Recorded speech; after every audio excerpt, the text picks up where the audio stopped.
Since 1998, Stamps.com has been an indispensable tool for nearly 1 million businesses. Stamps.com brings the services of the U.S. Postal Service and UPS shipping right to your computer.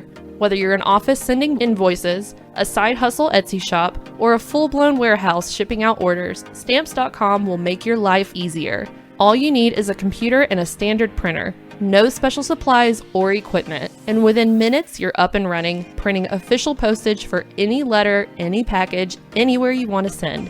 And you'll get exclusive discounts on postage and shipping from USPS and UPS.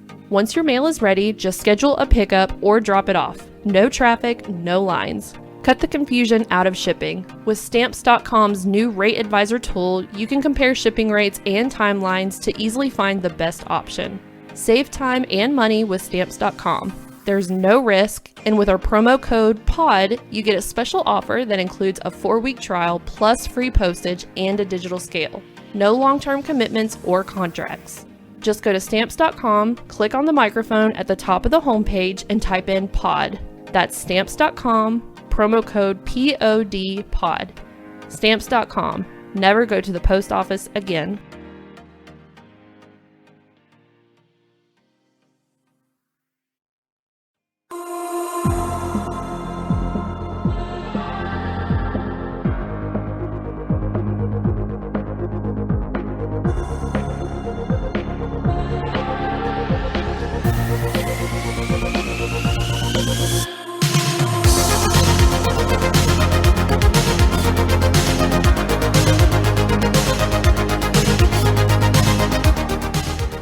Welcome to Spooky October. Welcome back to True Crime Buzz. I'm your host, Amber, and with me is Miss Brittany. Hello, hello. And it's officially spooky true crime. Ooh. Can you tell I'm excited? We live for this all year long, guys. We live for the whole month of October, but also just, spooky true crime. It's our favorite. We talk about it all year long, and often we pick out our stories before, Oh yeah, these were planned 6 months ago? Yeah. This is going to be my spooky true crime one. Yeah. Mm-hmm. All right, well, you drinking anything spooky today? I'm drinking this frothy Diet Sam's Club. It could have, something spooky like my pumpkin beer that I'm drinking tonight, something festive. Well, you're not here. You'll be here tomorrow, so. Yes. Cannot wait. We're going to be drinking all them pumpkin beers. Well, don't lie. I'm going to be drinking one pumpkin beer, and you're going to be drinking the rest, but yeah. Wait, does your husband drink pumpkin beer? He hates anything pumpkin. Aw, damn. I mean, what is wrong with somebody? I get not being into pumpkin everything, but he didn't even like pumpkin pie. There's something wrong. What the fuck? Sam even likes pumpkin pie. Who doesn't? Does he like sweet potato pie? I don't know. I'm going to have to ask him that because I don't know. They're similar, but they're different. Yeah. All right. Well, anyways, enough about pie. Never. Do you have any personal true crime stories this week? Yes. Today I got stung on my eyelid by a yellow jacket. Ooh, you did. I felt did. So bad for you. How are you feeling now? I feel okay. My eye itches. You know how after something stings you, it itches while it's healing? Mm-hmm. So I've got that going on, but otherwise I feel fine. Don't they die after they sting you? I hope so. I hope that bitch dies. I hope you burn in hell. I do. I hope it does, really. What about you? Do you have any personal true crimes of the week? Well, I am in the best mood ever. Nothing could bring my week down. So I don't have any personal true crimes because it's October. It's my month. I get to see you this weekend. And then a spider crawled across Amber's computer screen.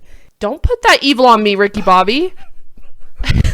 So no personal true crimes this week. It's been a great week. The leaves are even changing. Yes. There's a little crisp coolness in the air. I am a happy gal. Me too. But what should be a true crime is enough with the fucking Ted Bundy movies. Enough. Is there going to be another Ted Bundy There's movie? another one. Are you joking me? DJ Khaled is putting out these Ted Bundy movies. Another one.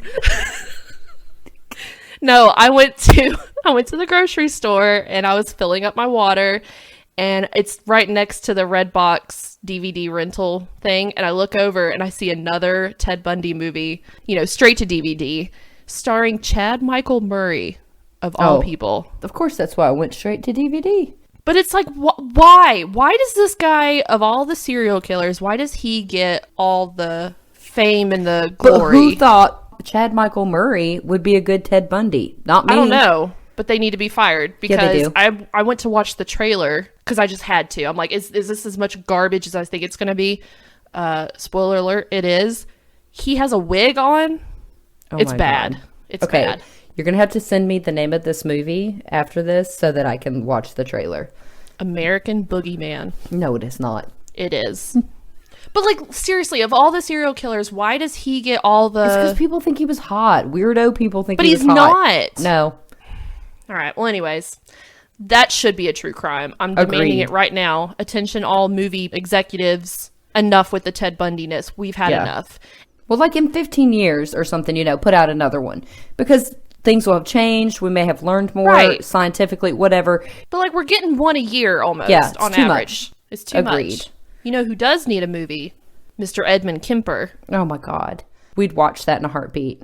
If you guys don't know, that is like not our, it's not a, I hate when people ask me, who's your favorite serial killer? He's not my favorite serial killer, but we talk about Ed Kemper a lot.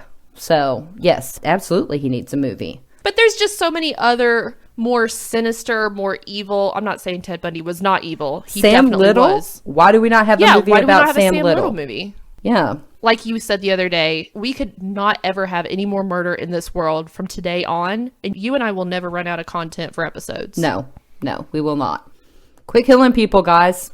All right. Anyways, so what spooky story are we telling today?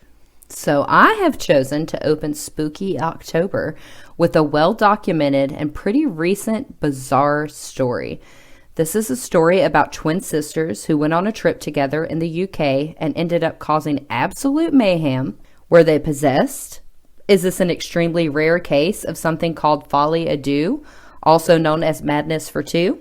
Simply put, folie à deux is defined as symptoms of a delusional belief and sometimes hallucinations being transmitted from one individual to another, and is a psychiatric disorder usually found in family members or people who are isolated together. Ooh. Yes. I'm intrigued. So today I'm covering the unusual and spooky story of the Eriksson twins. Lots of questions in this story, but will there be any answers? Ha ha ha ha ha. All right, you cued that spooky laugh. I'm going to cue that spooky music. Ursula and Sabina Eriksson were identical twins born on November 3rd, 1967 in Sweden. They had two older siblings, a sister named Mona and a brother named Bjorn. The family resided in Sunny. By all accounts, the family lived a pretty normal childhood. There are no records of any familial mental illness or criminal convictions. Ursula ended up moving to the United States, and Sabina relocated to Ireland, where she got married, had two kids, and was raising them in Mallow in County Cork. So all was well. Or was it? Ursula decided to visit Sabina on May 16th, 2008. But oddly enough, the sisters didn't hang out at Sabina's. Instead, the two secretly left Sabina's and headed to Liverpool, England, with zero explanation. They just dropped everything and just said, let's go to England. They literally just left and told no one they were going at all. Just up and left. It's suspected that they took a ferry, but no one has ever confirmed that. But what we do know is that they arrived in Liverpool Saturday, May 17th, 2008 at 8:30 a.m. And we know this because as soon as they arrived in Liverpool, they went straight to the St. Anne Street police station and told police that they were extremely concerned about Sabina's kids back in Ireland. Wait, what? Both sisters, they went to the police office as soon as they made it to Liverpool and were like, hey, we're super concerned about Sabina's kids back in Ireland. Where you just left them? Okay. Yes, just left them. So the Liverpool police contacted the Dublin police, who did a welfare check, and the kids were fine, but they did learn that Sabina had an argument with her husband. That's all we know, no further details about the fight, but they had some sort of argument before they left. So, Sabina and Ursula left the police station, and at 11:30 they got on a National Express coach headed to London. According to the bus driver, the sisters got off the coach at Kiel service station, which is not a scheduled stop. According to a later police report, they didn't feel well. But, according to the bus driver, the sisters were acting erratic. They refused to put their bags in the luggage hold. They wanted to hold them, like they were clutching them. And when the driver asked to search the luggage, Ursula and Sabina refused. And so the driver made them get off the coach. Oh. But now in the police report, that's not the way it is. So at the service station, they went around to the back of the building, still clutching their bags. And this alarmed the service station manager, who called the cops and told them what was going on. And she stated that she was concerned that the girls were actually carrying explosives, which makes sense. Oh, I didn't think about that. Well, a lot of times, nowadays, with TSA and stuff, because people, that's what you think of. If you see a movie and somebody is like holding their suitcase, they got a bomb or something, Right. The police showed up and they talked to the twins and determined they were not a threat, and they let Ursula and Sabina leave. And so the sisters left on foot, and they were captured on security camera walking on the median of the N6 highway, which is obviously very risky. Yes. That's very dangerous, ladies. Yes. And when Bjorn, their brother, was later asked about it, he said they were, quote, fleeing from maniacs, end quote. But there is zero evidence that anyone was following them. So even the brother is now somehow adding some more crazy to the mix? Yeah, I don't know if he just talked to them later and they were like, oh yeah, we were fleeing maniacs, because that's the normal phrase. But, okay. Them going onto the highway was captured and there was no one following them. So I don't know what that's about. It's a good name for a punk rock band. We are the fleeing maniacs. Fleeing maniacs. That's right. So once on the M6 highway, they darted across it where Sabina was grazed by a red sedan. Immediately, highway agency officers and Central Motorway Police Group and the camera crew for the show Traffic Cops, who was shadowing the Motorway Police Group, all rushed to the scene. They got to the sisters and started talking with them. Everything was calm. The sisters were chatting with the officers and even smoking cigarettes. And then let me just go ahead and tell you, because this the Traffic Cops TV program was following them, you can find this video of all of this on YouTube. We'll link it in our show notes for sure. Yes, I sent it to you, but do watch it. Sabina is seen in the footage wearing a yellow visor that read, "Time to Believe," and this was the calm before the storm. As more police arrived and they were being briefed, Ursula darted to the road, and a concerned officer grabbed her arm trying to stop her, but he only grasped her jacket, which just came off Ursula. Ursula ran smack into the side of a truck going 56 miles per hour. Her shoes went flying, like she was hit. Oh my God. Just a few seconds later, Sabina ran into the highway, where she was hit by a VW Polo. She went airborne, landing on the VW's windshield and crushing it. Ursula's legs were crushed and Sabina was unconscious. However, they were both still alive.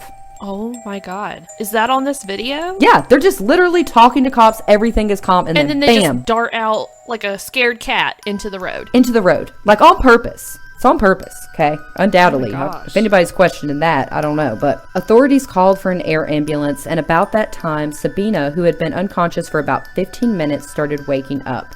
Was she calm? No. She was clawing and spitting at officers and yelling, "I recognize you! You're not real!" Okay, look. Before you go any further, we've already had 2 episodes, including LSD in the title. Yeah. Is that the case? But okay. you can't. I'm just saying, there's a lot of LSD in these true crime stories lately. Yeah, I know. It's like a common theme lately. Yeah. So while Sabina's yelling, "You're not real," Ursula yells out to Sabina, and you can hear this on the video. She says that the officers just want to steal your organs. And then, after Ursula yelled that, Sabina stood up and started screaming at the police that she needed the police and yelled, quote, "Why do you kill me?" end quote. Then she decked an officer and ran into the highway with police chasing her and trying to catch her. She continued swinging and yelling at police who surrounded her and were finally able to handcuff her. It took several officers, EMTs, and bystanders to hold on to her because she was writhing and fighting. Oh my gosh. But they were able to carry her to an ambulance and sedate her. Due to the similar but wild behavior, authorities originally suspected that they were on drugs or had made like a suicide pact. Yeah, that's what I was thinking. Like drugs. Yeah, that's what they originally thought. And also to be noted, at the scene, officers found several broken cell phones from them. Like, I don't know why you need so many cell phones, but they found several, so do with that what you will. Ursula was air flighted to the hospital, and Sabina was taken by ambulance. Ursula was admitted to the hospital since she was badly injured. Sabina, on the other hand, didn't have any major injuries, so they took her to the police station. She never asked about her sister's injuries, which is weird as hell. Okay, so they should have at least checked her out psychiatrically at the hospital. Guess what, friend?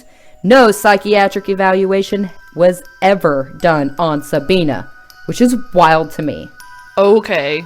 But she was much calmer by the time that she went to the station, and once she arrived there, she was flirty with the officers when asked to remove her jewelry. They said that she acted like faux frustrated. That's the words they used. Like, I don't want to take it off. Like that kind of deal, okay? Okay. Mm-hmm. This story is crazy. It just gets weirder and weirder, I swear. And then she told an officer, quote, "We say in Sweden that an accident rarely comes alone. Usually at least one more follows, maybe two." End quote. Which is ominous as hell in this situation. It is. But I have heard that also. Yeah, I have too, 100%. My mom's always like 3 bad things happen. It always comes in threes. Yeah, threes.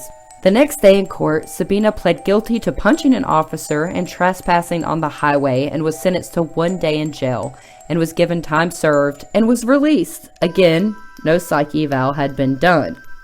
Okay, Ursula's still at the hospital. So barely a slap on the wrist, let alone a psych eval, like nothing. Just nothing done. Go on about your merry way. Mm-hmm. So Sabina was released and set loose in the city of Stoke-on-Trent. She was wearing Ursula's green top, which I don't understand. She was wearing her sister, who was in the hospital's green top. Okay. And she was carrying her laptop and 1,000 pounds in cash that was in a clear plastic bag that the police, had put her belongings in. And around 7 p.m., Sabina stopped 2 men that were walking a dog to ask if they knew of any local bed and breakfast. The 2 men were 54-year-old retired RAF airman Glenn Hollinshead and his friend Peter Malloy. Glenn suggested they all go back to his place, and while Sabina seemed anxious, she agreed. Because it wasn't far, it was nearby. Mm-hmm. Once the group arrived, Sabina kept staring out the window. Like, she just would not quit staring out the window. Eventually, she offered Glenn and Peter a cigarette, but promptly snatched them out of the men's mouth before they were able to light them, and said that they might be poisoned. What? Exactly. What? Rude. I love that that's what you took from it. So rude. Like, here, have a cigarette. Nope, might be poisoned. Some Eileen Warno shit, Peter hung out with Sabina and Glenn till almost midnight, and then he went home. The next morning, around 7:40 a.m., Glenn cooked breakfast and then went next door to ask his neighbor Frank for some tea bags. Less than a minute later, Glenn stumbled back outside, profusely bleeding, and told Frank, quote, "She stabbed me." What? Yes, Sabina stabbed him. He went to go get some tea bags, walked in the house, and she stabbed him. And so he walked right back outside. And he then asked Frank to look after his dog. And then Glenn died. He died, that poor man. He wanted to make sure his dog was taken care of, though. Oh, Glenn. I know. So sad. All over some tea bags. I guess. We'll never know. Frank called the police, obviously, and Sabina took off on foot. A man named Joshua Grottage was driving along and spotted Sabina running by the river, hitting herself over and over with a hammer in the head. What? Yeah. Okay. So Joshua tried to help by restraining her, but Sabina was not having that and took a roof tile out of her pocket and hit Josh with it, and then ran up to a bridge and jumped off. She took a 40-foot fall and landed on the A50 highway. She fractured her skull and broke both of her ankles. I'm at a loss for words. I don't even know what to say. Yes, what the fuck? That's what I said. This is, in a weird way, this may give me nightmares tonight. It's some shit. This needs a movie. This needs a movie. Quit making Ted Bundy and make the Eriksson twins a damn movie. Okay? Yes. Luckily, due to her injuries, police were able to catch Sabina and arrest her on suspicion of murder. They took her to University Hospital of North Staffordshire on June 9th to receive treatment. She was finally discharged on September 11th, so a couple months later, though still in a wheelchair, and she was immediately taken into custody. Ursula was also released from the hospital in September.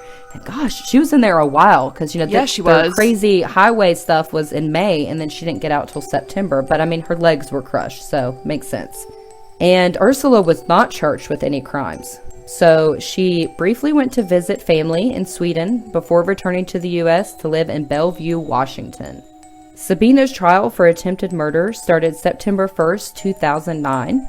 It would have been sooner, but they had difficulty getting her medical records from Sweden. The next day, September 2nd, Sabina pled guilty to manslaughter with diminished responsibility. She never gave any explanation as to why she stabbed Glenn, and every question they asked her, she said, no comment. Nothing. The video from all the crazy M6 highway stuff was not shown in court. And oddly enough, the prosecution and defense both agreed. And I say it's odd because prosecution and defense rarely agree on anything. That's not their job. Right. But they both agreed that Sabina was insane at the time she killed Glenn Hollinshead, but not at the time of the trial. The defense argued that this was a case of Folie, Deux, which is what I spoke about earlier. And the prosecution at Nottingham Crown Court agreed. Sabina was sentenced to 5 years at Bronzefield Women's Prison. Sabina Eriksson was released in 2011 and has not been seen or heard from since. It's literally like she disappeared off the face of the earth. What about Ursula? Ursula is living in Washington State. And she doesn't know where her sister is. I don't know. No one, I guess, has asked her about it. I don't know. Or maybe she refuses to speak about it. But no spotted sightings of her or anything of Sabina. Was it truly Folie, Deux, even though Sabina kept her madness streak going, even after she was separated from Ursula? Drugs, alcohol, there is zero evidence to support that theory. They were actually tested for drugs and alcohol, and they were negative for that. Were Sabina and Ursula possessed? Some people have suggested that, because who just runs out into traffic, gets hit, gets back up, and keeps on running? You're only talking about a fraction of this whole bananas story. Who also just stabs a guy who's asking you for some tea bags. Or snatches cigarettes out of people's mouths and says, oh, they might be poisoned, but then they smoke it. I don't, who knows? We may never know. And that is the bizarre and spooky story of the Eriksson twins. A true story that has video footage of the insanity, a death, disappearances, and no answers. Do you have any theories as to what happened? I really don't know. I don't know. What are your theories? I want to hear yours first, honestly. So when you were talking about how they just took off, they had their luggage or whatever close to them, they were acting crazy. I thought you were going with this, that they killed someone and stuffed them in those. And they were trying to dispose of it somewhere way far away from them. I don't know. I thought there was a dead body in there. And that part of the story, I thought that, because once I found out about the fight, I was like, oh, it might have gotten abusive or something. And that's why they left. Yeah. And that's why she was concerned. Maybe he wouldn't let her take the kids. But the rest of that, everything that happens after, it's what the literal fuck? No, nothing makes sense, so I'm not even going to try. But early on, I thought, okay, they murdered someone and their body is in these bags of luggage. Or they're drug dealers. They're trying to smuggle drugs for the very first time, and they're just nervous Nellies about it. Or put some, traffic some up their derrieres, and, a lot of times that bus and stuff, and, will get you high. But they tested negative for drugs and alcohol, which is wild. This is one of the craziest stories I think I've ever heard in my life. I can't believe I hadn't heard of it. These ladies did this completely sober, and that blows my mind. I also really want answers. Yeah. But it's like, Ursula, Sabina, babies, if you guys are listening to this, let me interview you and let's figure it out. Let's talk this out. Like, talk it out. Let's work it through. Let's get that tea, because what the fuck? What if they're aliens? I need to insert some aliens. Nope, I'm keeping that sound. That was perfect. I'm just saying, they jump around way too much. They're acting a little cray-cray. One of them just up and goes missing. Yeah, well, I don't even know that she's missing, because I don't know who's looking for her. I mean, her sister's not... No, I don't mean it like that. I mean, like, her sister's not come forward, or Bjorn, or Mona, the other sister. Nobody's come forward and been like, if you've seen Sabina, you know what I'm saying? It's just like, when you try to follow up with what happened to her, there's no answers because no one knows. Right. And that may be on purpose. I mean, if I did some crazy shit like this, I think I'd live a low-profile life too, you know? Yeah. But I'd like the answers. I'd like to know. There's no answers, which is so spooky to me. It's really creepy.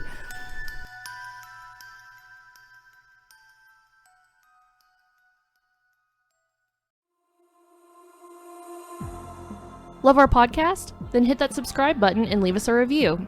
We're also on Patreon. Head on over to patreon.com/truecrimebuzz and join today for access to all our exclusive content, including bonus episodes.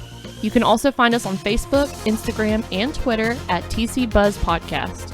And check out our website at www.truecrimebuzz.com. Until next time, Cheers!